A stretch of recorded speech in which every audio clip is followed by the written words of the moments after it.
Now, the topic I was wondering what to do. Actually, somebody else was supposed to come here. It seems Pearlie couldn't get someone. So I have stepped in just to fill the gap because someone is not available at a short notice. So I have been asked to come here. So I asked Pearlie, what topic would you choose? And she said, your own choice. And I have chosen this topic called the mental culture.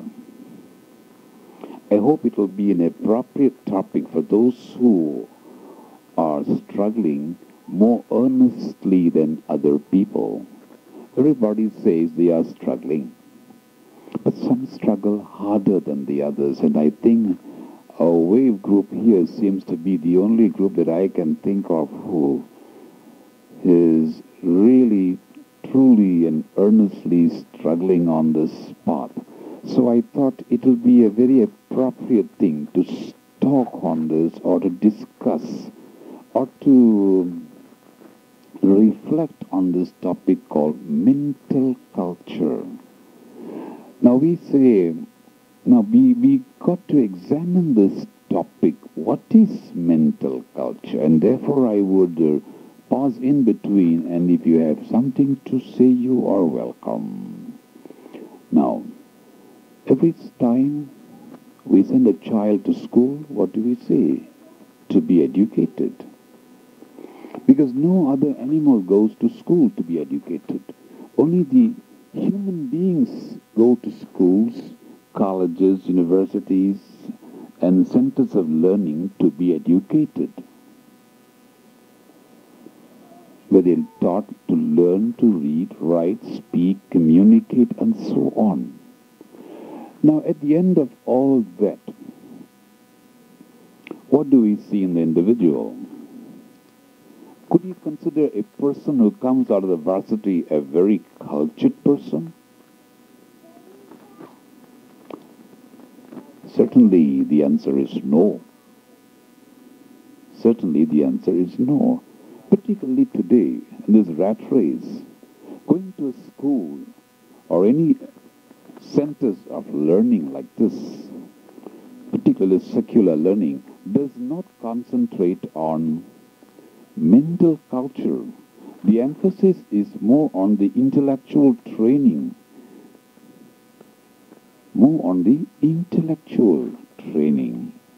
not on the spiritual aspects of it, meaning it does not worry about the heart, the aim, the intention, no.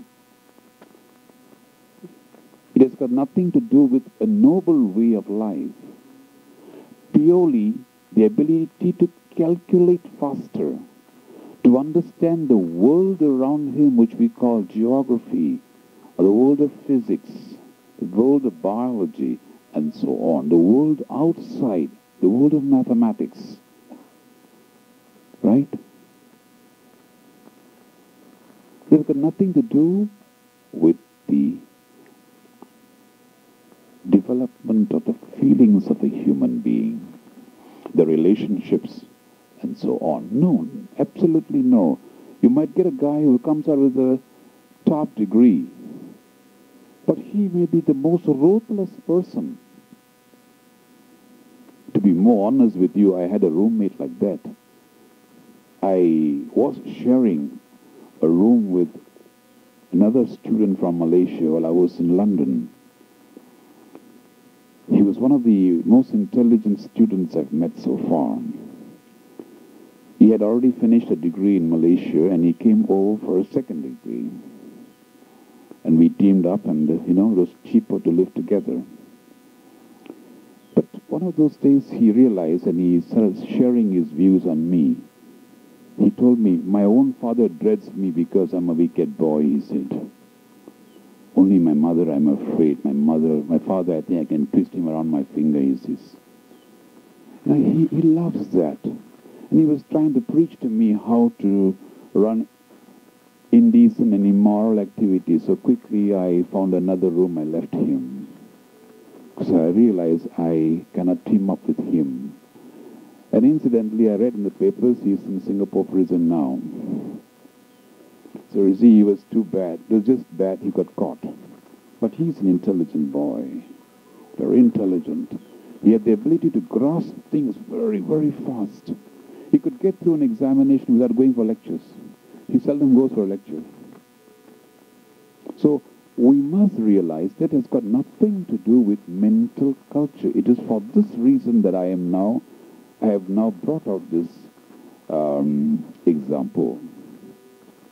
So it has got nothing to do, when we see a person who is very intelligent, extremely clever, it does not mean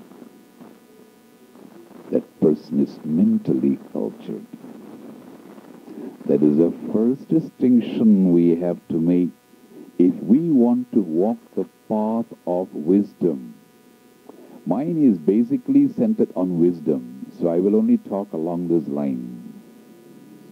There are many ways by which we can cultivate ourselves. But those who want to cultivate wisdom, they have to develop the faculty of contemplation, reflection, analysis. See which is right and which is wrong. The Buddha's method is always like that. That's why we say Panya, wisdom. The Buddha was known for his supreme wisdom. At any moment he always thought along the trades of wisdom. He was a supreme teacher. He had wisdom, and we turn to him. So in the Buddhist faith, there is no such thing as blind faith. This is one faith where I find that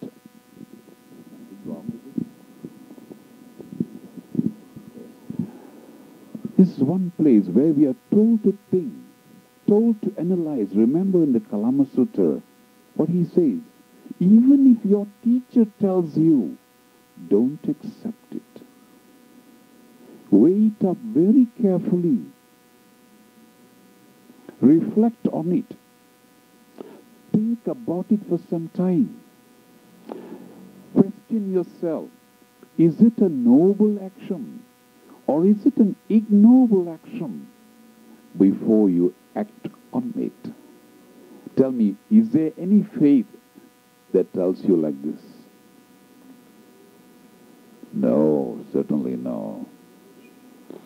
So that is the path of wisdom, the path where we have to use our mind. As we know today, the mind is most uncultured. We just have to go around our places of work, our neighborhood, our newspapers. We have to go. Religion is not something moved away from us. We are in the society. So we are to examine every little thing. Then we realize certainly that is not a cultured way of living. Right? Just look at the papers. Look at the number of fights that's going on between the so-called educated people. They can't be cultured people. We have lots of experiences. We go up to somebody. Before we can even get near to the person, we feel the repulsive feeling coming. Why? Because that particular person is entertaining thoughts which are not noble. Sometimes you go to another person, you can see the warmth generating from that person. Another person, the rejection is there. Cold fear lingers around him wherever he goes, which has got nothing to do with the physical features of the person or the expensive clothes that they are wearing. Because mental culture has got nothing to do with the office setup, the home setup, the car, the carpet. It's got absolutely nothing. Wisdom, if those who want wisdom, you've got to walk another path. Wisdom is different. Blind faith is different. Wisdom is different. So I speak only on the wisdom side. So we have to be very mindful of all these things. We say we are mindful. Mindfulness is an important feature. So every time if we are mindful, we realize, oh, this is a cold person, he must be very careful. He will not hesitate to inflict pain. See, that is the meaning of wisdom. Like yesterday, I had to see a particular person. I waited for about an hour and a half. I've never seen that person before. Within a few seconds of seeing the person, I realized, oh, this poor fellow has dressed up so much, spent so much money in dressing up, and was suffering from impatience, like a nervous person. You see, I was mindful, so I quickly took a quick decision, and saying thank you, I just moved away. So don't wait any longer. That's where our wisdom saves us, provided we are mindful. We have to read the other person's mind, to some extent at least, and we find that we can do it. Some people's actions are not noble. So comes the thing, what is mental culture? If clothes, our carpets, our car, our makeup set, our hair, our watch, these are all physical attributes. They have got nothing to do with mental culture. If it is mental culture, will be no need for a person like me to come here and sit today and talk, because we are right in the city, where you get the best of buildings, the best of carpets, the best cars. All you have to do is spend a few minutes and wait along Jalan Tunku Abdul Rahman. You'll probably see all that you want to see.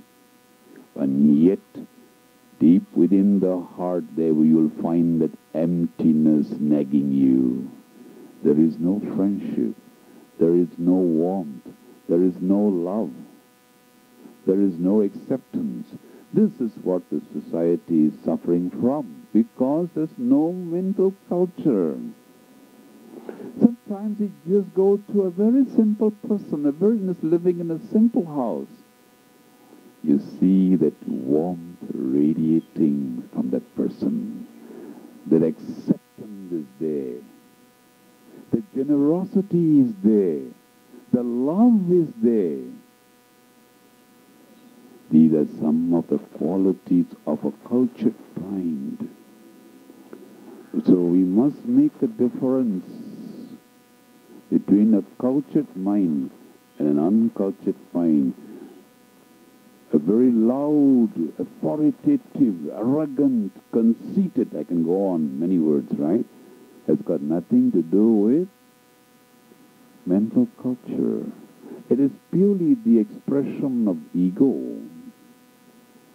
The love for power, the love for authority, the love for control over human beings, the love for status. So people get caught and don't know which is which. What did the Buddha say? We must learn to discriminate between the two.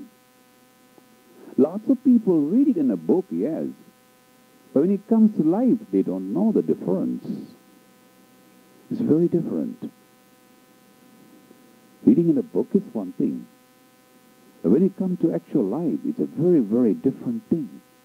Anybody can read many things today. Those who have a reading skill can read the book in no time.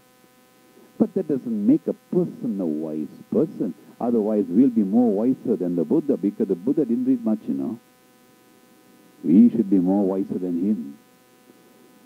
Certainly no. Therefore, you see, this is what we call the delusion that we suffer, the ignorance that you read about in the book. That's what we ask. Why am I so many years in this path and yet I don't have wisdom? Because because we don't have the right people to point out to us the right path of wisdom. It is almost very difficult to get the right path, because I myself, just like you, have been on this path, as I said, for more than 18, 19 years. And I cannot say I am wise. I dare not say it. All I can say is I'm struggling on that path. Patiently, little at a time I struggle. I know my struggles. I go through one book at a time and I'm not satisfied. I'll chuck that book and take another book. If I see it is no good, oh, just move it away. Because wisdom is much more nearer than we think it is. Much more nearer than we think it is. But unfortunately, what is happening, much of the practices that is done is not geared towards wisdom. Not geared towards wisdom. That is very, very true. Why do we say that? Let us examine. I want you to think as I talk. Not just listen to me. Please don't do that. We are all collected together. I merely stimulate your thinking process. I'm here merely to stimulate your thinking. I'm not here to teach you anything. No. I'm sharing whatever little that I know with you. That is all. It is all wisdom. Look at the number of places of worship that we have in KL itself. I will expand now to all of the whole country. Now go on, the rest of the world. How many of them are wise? Why not? Just go and see the number of books each temple has. Are they wise? Are they noble people? Do you see many noble people, even in the places of worship? So you see, it's not so simple to see a wise person. It's not so easy to see a noble person. A truly noble person is very rare. Very rare indeed. I have seen to many, many masters, so many teachers. It's a sad thing. It is a sad thing. Finally, when you sit down, just like the Buddha did, he learned from every master that he could hold off. Finally, he said, good enough. Thank you very much, my dear friends. Off I go to this little Bodhi tree here. He sat down. See? Similarly, we must be very careful. First, we must be careful of our aims. As I said, how many of them are wise people? It does not mean it is a temple, there are wise people there. No, certainly no. They are struggling to grasp. They're probably hoping to get wisdom. Yes. Probably trying to get at wisdom. Yes. But it does not mean. Because it is so elusive. Why is it so elusive? Because we have an ignorant mind, a clouded mind, a confused mind, a deluded mind. So with delusion, how can we get at wisdom? They are opposites. They are opposites. That is why the path is so difficult. With the deluded mind, we are trying to get at wisdom. Darkness and light cannot stay together. Our mind is basically dark when it comes to this. Why? It's blinded by, it is full of things like egoism, our cravings, our desires. Only the person concerned knows what the cravings are in his own mind. The other merely looks at the shirt, at the dressings. So that particular person knows his problems. So how can he get wisdom? So the path is difficult. But if we struggle hard, we certainly will get it. So even by reading books or in temples, not all the activities which I found are geared towards wisdom. Wisdom is of a higher level. What we try to do at a lower level is struggle to bring the people to the path. We try to show them that there is another path, a path which will give us greater peace of mind and happiness. So some come in. In that process, a little good merit is gained. Some good merits are gained. A love for this particular life is gained. That's about all.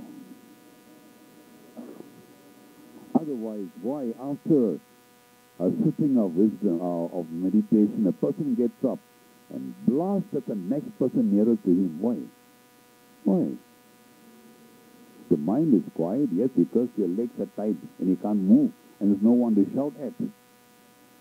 Get up on your legs and see the next person.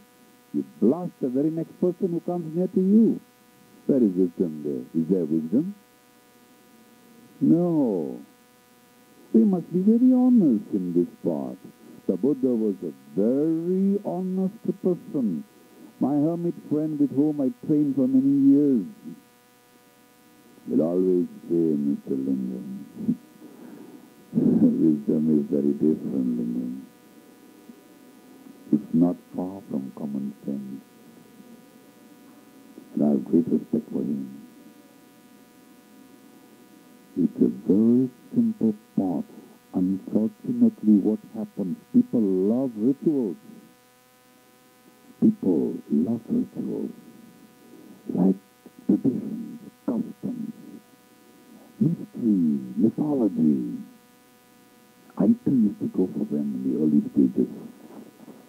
I've done away with them all. That's what you see me, a very simple fellow. I just walk apart. You see? Because I've gone through the mill. I have gone through the mill. I have not said I've reached it, but at least I know this is no, it's not for me. This one not for me. That at least I know. If you give one spoon to one of our members, play with it now. Oh no, I did it when I was a boy of 3 years old. Now, why don't you play with a spoon? No, fast mistake. Similarly, certain things I don't engage in. I've done away with that. So, in the path of wisdom, we must grow, unfold ourselves. Unfold ourselves. Don't disturb what is going on. This is, I passed this test, now I go on to the next one. This, I've done it, right, I go to the next one. Let it be there for the other people to come. They may have to walk the same path, because not everybody can get a PhD straight away. No, no way. Some people have to remain at Form 3 level. That's about all they can go. So you see, similarly in the spiritual path, you need the determination. What did the Buddha say when he sat there and even if this whole body dries up, I will not get up. That is called determination. We have to cultivate. It's not easy. It's a question of what we want. Do you want wisdom? Or do you want a big car? The choice is ours. The choice is basically ours. There is no lying here because we only deceive ourselves. We don't deceive anybody else. We cannot deceive anybody. We deceive ourselves. The whole of the teaching is based only on that, mental culture. Without mental culture, we cannot have a peep at wisdom at all. And daily we must practice. We have one beautiful thing with us, is the Mitta Sutra, where we are taught how to radiate loving kindness to everybody. And I realize this group is doing it very often. Good. Now, we must ponder on this Metta Sutta. Think about it. What is it all about? Why do we radiate loving kindness to another person? Why should we? Think about it.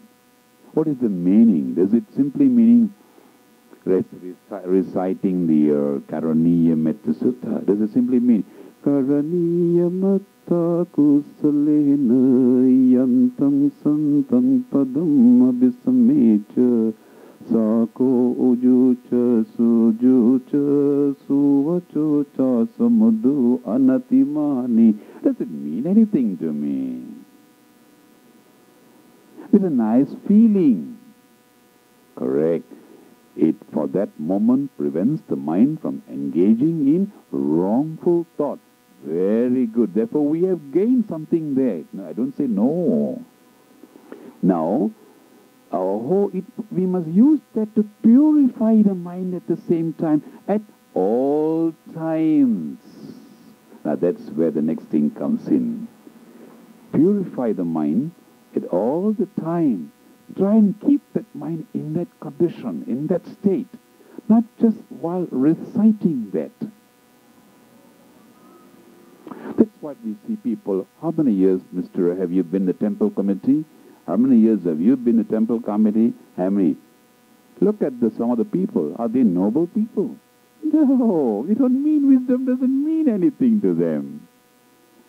As long as certain functions go, carry on, it's good enough. No, so you can't follow that. Leave it to them. Ask ourselves, what do I want? Do I want that? If you want that, do what it is. But if you want this, peace at all time in the mind, joy at all time in the mind, happiness at all time in the mind, right? Inner strength at all times, then you have to follow a different path. The choice is ours. We cannot be all the time aping the person on nearest to us. No. We cannot do that and say, but the mind will do that. This is where we practice mindfulness. As soon as you see somebody speeding, yours. No, you check that mind. No, my dear boy, come on, keep at it. Let him go ahead. Now, once we can say that, we are getting closer to the path. See, we have to be in absolute control of our mind at all times. Then we are practicing mindfulness, and if we can generate more and more of this good thoughts to all people, near and far, seen and unseen, we find the mind does become better. I have personally seen this. It does better. Sometimes when we have a dislike for a particular person, a strong dislike for that person, I think in that book by Dr. Wong, he puts that as a number 4 or number 5, I think so. That little book I forgot to bring. Because it is difficult to get. But if you start doing it, you do see the change. You do.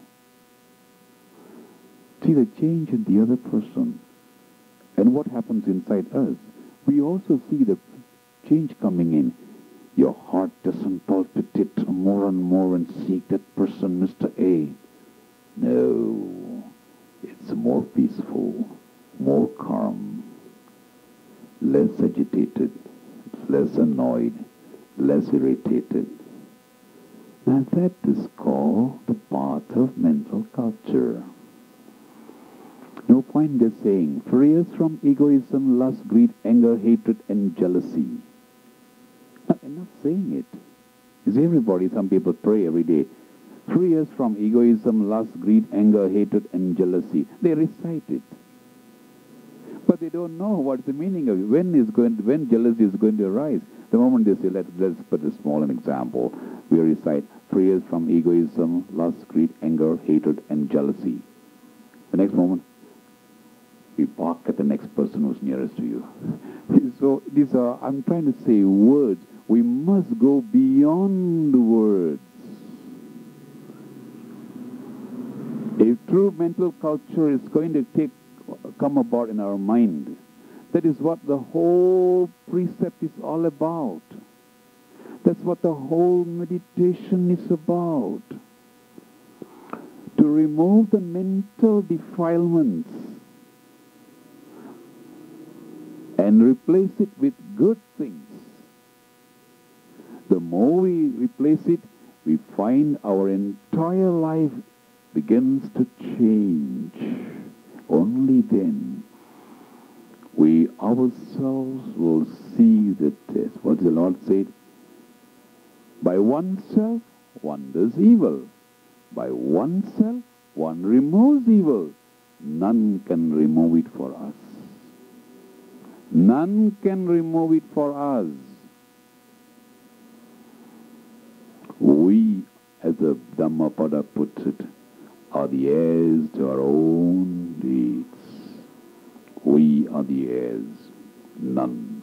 The property which we may accumulate, $5 million worth of rubber estates and oil palm, when we die, we don't inherit that. Who inherits that? Probably our wives and mistresses might inherit that. But what do we inherit it? All the evil that we did to get that we inherited. So we do inherit something, don't we? We inherited all the bad karma for the next birth, while the wives and children inherit the rubber estates and plantations. It's not a very nice feeling, isn't it? So it's a very dainty path. Often people won't talk very frankly, but I am willing to be a bit frank. The problem is people don't want to be frank. I am very frank. Because I have no time to waste. I'm quite old, you know. So I have no time to waste. And they're pamper people. So, what is mental culture then?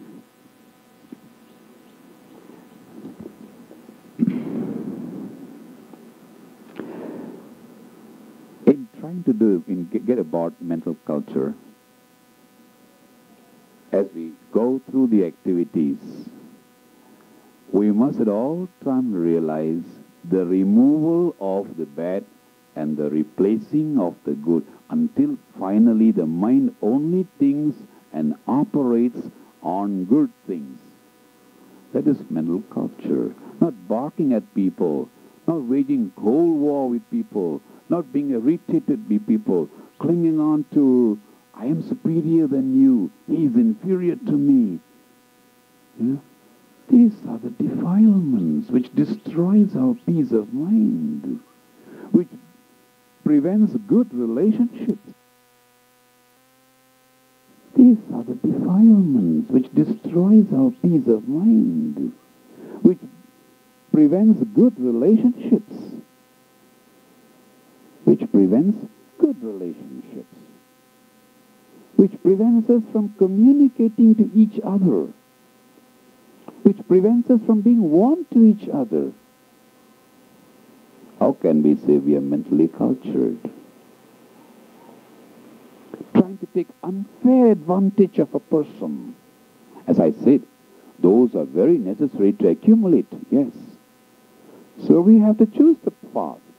If one wants to go on the path of status, power, control, wealth, position, that may be necessary. That may be necessary, because probably there's no way out.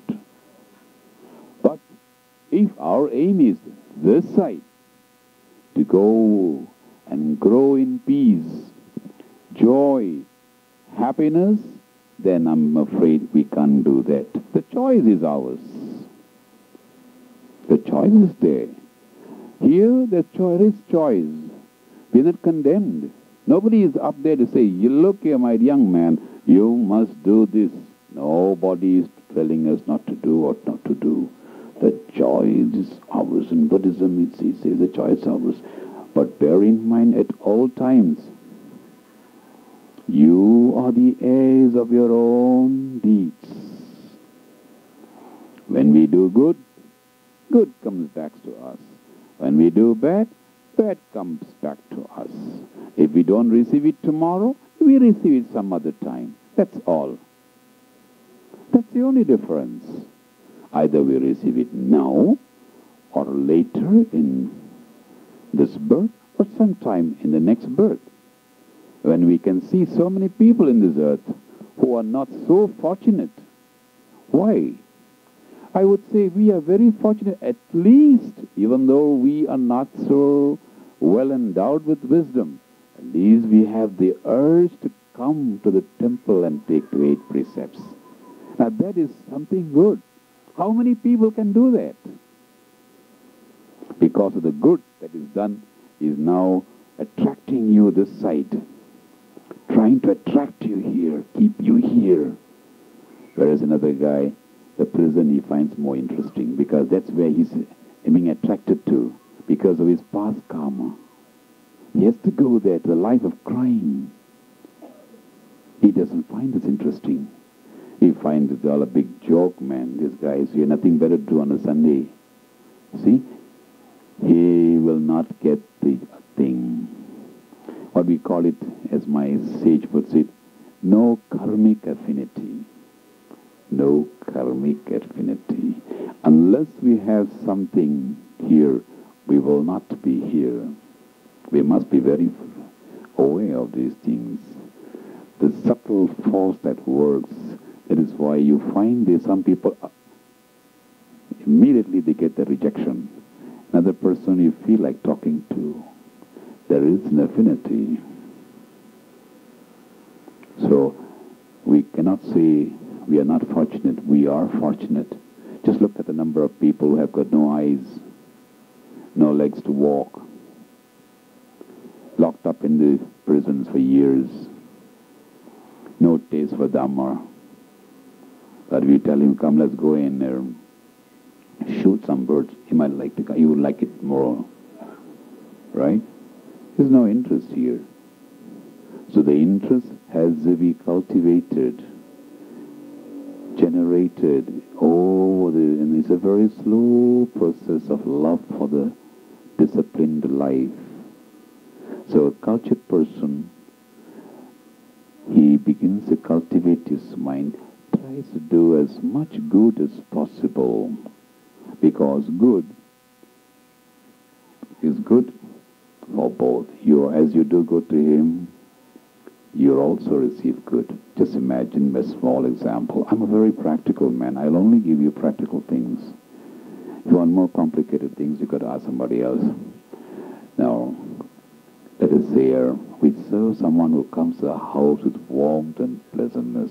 You can see that we are also culturing our mind, our good feelings, our good thoughts. So if you continue to do that, you do feel that your life is changing up to that. But don't yearn for power. No. That's why some people mistake. Why? Now, as you do, you not only make the other person nice, you are also making yourself nice. And you're also not allowing these negative feelings to creep into you. So it has to be done very mindfully in our daily life. Some people get up and say, or if I get a phone call at 3 a.m., I go wild. Why? The mind is full of bad things. No, you shouldn't do that. Whatever the time, there is a way to answer the thing. Because we must not, because of one call, allow this mind to be polluted. Who's going to suffer? We are going to suffer. Where? Here, right here. The suffering is inside this. It's not outside. Where is the fear? It's inside here. Not there. Oh dear, it's okay. Right? It's all in here.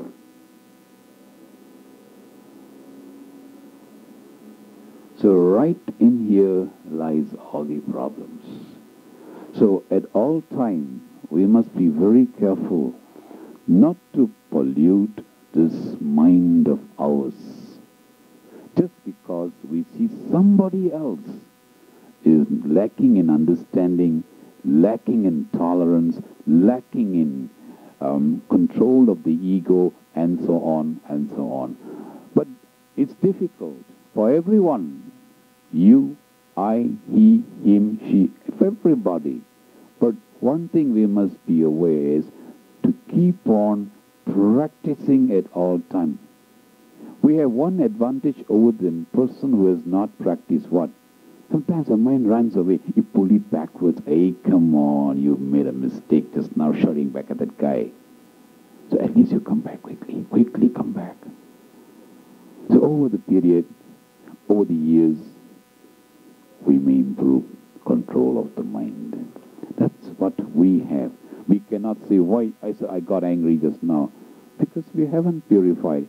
In the Buddha, anger doesn't arise at all. Because he has gone above. Has gone beyond all these things. But in us, yes. Just go back home. You find something is not there. You get angry again. But doesn't matter. You come back quickly. Come back. You feel you want to be egoistic. Come back quickly. Come back. You're terrified. Come back again. Control the fear. Control the fear. So you have to do it 24 hours a day. Round the clock. Mindfulness is not limited to every Sunday half an hour. Mind control half an hour. No. Round the clock we have to have. The moment we forget it, you find that we make a mistake. The moment we forget, we make a mistake. And the mind, as Jetson Milarepa puts it, is the Tibetan yogi, is forever on his guard. It's forever on his guard. The moment we lose mindfulness, he attacks. Because all the mental defilements are still inside there. All our spiritual practices is aimed at only one thing, the removal of the mental defilements. And the pillars of this is the sila that we practice. The 5 precepts or the 8 precepts or any number of precepts you may call it. Right? Whether it's 232 or 5 precepts, it doesn't matter. All means control the mind from destroying your own self. Our best friend can be the mind. Our worst enemy is also our own mind. It's a very sad thing. I have personally realized this in my own life. Worst enemy is our own mind.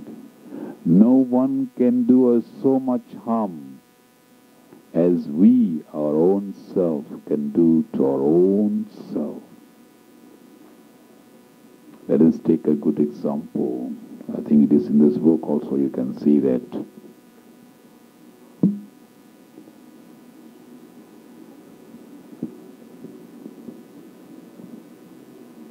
Never mind, I quote it. Let us say when we are impatient, let us take one negative thing that is inside, impatience. What does it do while driving? When we are very impatient, what we do? We depress the accelerator. Goes faster and faster. What happens next? From there we go on to another one. From impatience, the car builds up speed. And then what happens? You see you're overtaking more and more. What happens next? Egoism will set in. Oh, it makes you feel, damn it, man. After all, I'm the best guy around that road. So the egoism blinds you to wisdom. Blinds you. You go further, you overtake, you become reckless until some mishap occurs. So you see, one leads to another. Finally, you ask, who did it? Not somebody else. Yes, the last point may be somebody else. But if you examine the first point, it's our own mind, our own impatience which led us to a reckless driving, careless attitude. Don't bother. You see? So we are all the time seeing the end, but not seeing the beginning. So now, when we come for practices, we must learn to go backwards. What caused the whole thing? What do we say in our Buddhist teaching? The cause. For everything, there is a cause. Similarly, for that, there is a cause. Seek that cause. So in our daily practices, wherever we are, we must maintain that mindfulness. Cling to this world of sila, the world of morality, because the base for mental culture is morality. Without morality, one can't get at wisdom. However much one reads, useless. It doesn't matter how many years a person is in the committee of the temple, it's no use. It's worth nothing. I think you heard the famous Chinese emperor who asked I'm not sure what's the name of the monk who approached him. Since I'm not sure of his name, I will not say it. A certain monk went up to this emperor and asked him, happened to be visiting the palace, and the emperor asked him, I have built all these temples, you see. I have built all these. I have built all this, everything. Tell me now, what is my reward? The monk just looked silent, and after a short pause told him, O Emperor, it may not please you, but if I am to be honest with you, I have to be truthful and say to you, nothing. See that? What does it mean? Let us analyze. What he meant was, he's in a position to say, build that, put that one on. He's in a position to say that. But it's got nothing to do with mental culture. It's power, pride, glory, fame. Can't you see that? A wise man must think differently. A man who wants to make fortunes thinks differently. This is also a fortune, but it's a spiritual fortune. The other one is a worldly fortune. You have a choice. We have this choice, whether we want to make that worldly fortune or the spiritual fortune. The choice is ours. It takes many years of slow, perseverant effort if we are to train this mind to come to this path of wisdom. It's many, many years. Hard training before we can achieve some control over this mind, so that even when everything is going wrong, we must be able, I think it's in this little book, when everything is going right, you are young, got a good job, got a beautiful car, a beautiful house, a rich father, a richer father-in-law. Oh, what's wonderful, what's wonderful, what's wrong, what's so wonderful if you smile? Tell me. There's nothing wonderful. You have everything you want. What is so difficult to smile? So if a guy smiles because he has cut 5 records, he has brought in $30 million US dollars, what's so difficult? Take the 30 millions away. Take away his singing voice. Take away his records. Take away his royalties. Make him lame. See if he can smile as well. No, you know what happened to Elvis, isn't it? At the height of his career, when his wife left him and went for his bodyguard, what happened? He began to go for drugs. Didn't you know that? So, don't judge that one. Buddhist one, our Buddhist teaching, our spiritual training is aimed at something different. When things don't go right, And we can still maintain this mental equilibrium, this mental balance, and still keep that smile on the little face of ours. Keep good thoughts for us, then you know we have made some progress, not otherwise. Otherwise, it means we have to do a lot more homework. It simply means a lot more homework. People say, my boss got out on the wrong side of the bed. Maybe the wife was nasty to him, so he's taking it out on us. He's a very low. He's not trained his mind. But a small snobby comes and takes it out on his boss, children, his employees. No. So I talked only on the application of the Buddha's teaching to daily life. And that's what the whole thing is about. We have to apply to daily life. Lots of them end up as scholars. To be a scholar is much easier as long as you have the reading skill, the ability to sit on a chair and a table and hold a pen, you can be a scholar. But to become a person endowed with wisdom, with mental culture, it's different. It is very, very different. Therefore, we must apply whatever we hear with the Buddhist teachings to our daily life if we are going to improve on our mental training. The whole thing is geared to mental training. It doesn't say read and throw, as I said before somewhere. Mathematics, you can read and throw. All you want is that certificate in HSC. After that, you can take that book. I keep the paper. Who wants this book? Take it away. I keep that paper because I go and show my employer the paper only. He'll give me a job. I go to the varsity. Keep the whole lot of books, man. I want just this accounting degree. That's about all I want. Now give me. So you see, but in teaching, no.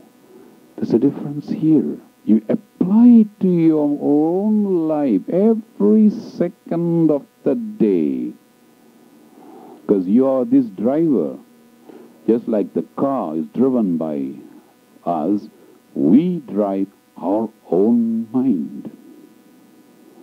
Otherwise, we can attend any number of forums.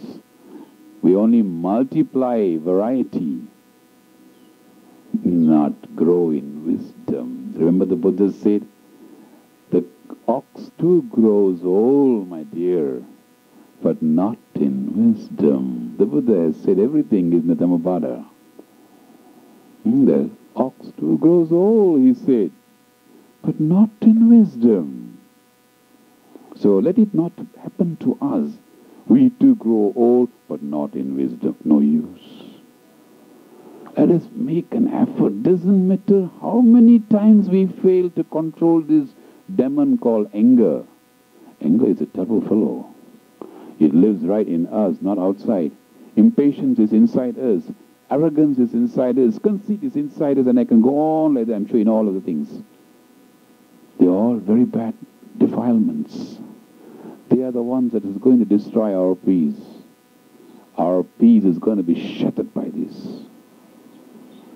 So, as long as we can become tamers of these things, you're right. Remember when Angulimala came running and people came rushing looking for Angulimala, what the Buddha said, whom are you looking for, my dear friend? Oh Lord, we are looking for a deadly and dangerous man called Angulimala. Have you seen him here? Be patient, my dear. Sit down for a while. Things will be okay. See how the Buddha didn't get afraid, didn't get excited, didn't get worried, didn't get disturbed. You see, you got to have a thinking. Wisdom means you have the discretion. You see how you analyze this teaching. You've got to analyze the teaching, just like the accountant analyzes, looks at the book, studies the book. Ah, there's something wrong, he knows. Similarly, man in wisdom examines life, examines personalities, characters, attitudes, ways, behavior. It's a full-time job. It looks very simple. It's a full-time thing. You watch and observe all their reactions, actions, yours and theirs, yours and theirs. You become your own guard, just like Buddha did. And then he showed to the people, I hope you won't be upset. He's in safe hands. He will not attack you. He pacified them. He calmed them. There you are. They were stunned. A powerful mind has tamed the other unruly mind. See the power of mind, the power of wisdom. When we read that story, we must see the power of wisdom, the power of morality, perfect morality, perfect wisdom. Remember we say the Buddha is a teacher of gods and men. And so when we read all these Jataka stories, you must see that how his wisdom is used to tame. Only then we begin to enjoy this path. Otherwise it is just a pastime. You must see that and you realize you want more and more of this one. With this, my friends, I say thank you to you for giving me this opportunity to share my little experiments with my own mind. I just experiment, that's about all. I don't say I've gained much, but certainly I've gone a little further than what I was some years ago when I lived a life full of no controls at all. I've at least come to realize, oh, must be very careful. I try and repair the controls. I put back controls on my mind. That's what I am doing every day. So if there are any little questions or if you have something to share with us, whatever experiments that you have done, please do so. And with this, I thank Pearlie who invited me. She's not here, but who invited me to share an hour with you. And I thank Mr. Eric for his invitation. And for all, I say thank you very much. And I wish you well in your experiments. Thank you, Sadhu.